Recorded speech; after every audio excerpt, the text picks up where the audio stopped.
can't honestly say that I know. I think Justin has played offense, but I want to say maybe he's been in other positions in offense.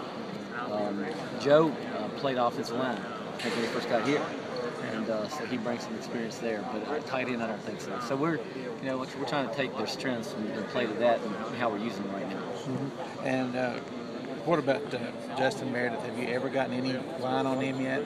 Well, he's been tough with the hamstring, and we're trying to be careful with him. We know the guy's doing everything he can to get back, and trainers and doctors and strength room, they're trying to do everything to get him back. But he's got a unique deal with his hamstring, I guess, right now. And the thing you want to be careful about, you still want to set him back 2 months. You got him this far, but he'll be back. It's hard on him, it's hard on us. We'd like to have him out there, but right now it's more important to make sure he's completely healthy before we get him on the field.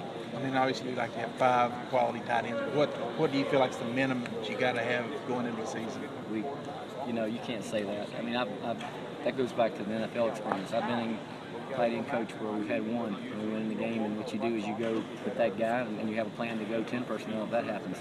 And I've been just the opposite. I've been where the receivers have been down, and you've got a plan to go, 22 or 13 personnel. Use 2 or 3 tight ends. That's the one thing that Jim Chaney and Coach Dooley and myself, you learn to coach what you have. And I wish I had them all. Don't get me wrong. There's not a one that's not out there I didn't wish I had.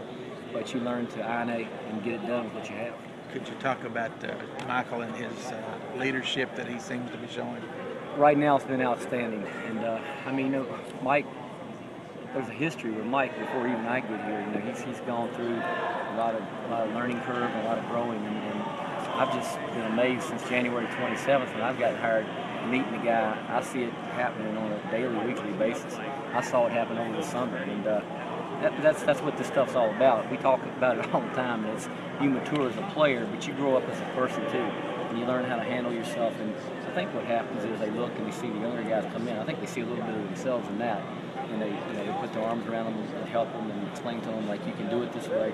You do it this way if you want to, but you're probably going to get your butt chewed, and that's not going to work out very well for you. So he's been an outstanding leader so far since we've gotten back in camp. And Brendan had a really good spring game. How far has he come? Yeah, he had an extremely good spring game, and it's another one that not necessarily the leadership, but just as a player, watching him grow up right before our eyes, kind of.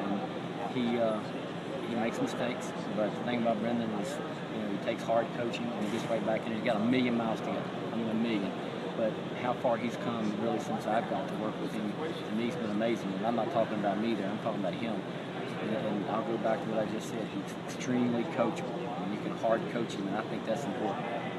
And Ben, so Ben's the third option right now? Ben's just like Mike when it comes to the leadership deal, and I tease Ben all the time about being the old man, and go take him. I'll tell he and Mike, go, I'm working on something over here, and maybe there's something that's, maybe Justin King needs something, and I'm working over here with Joe.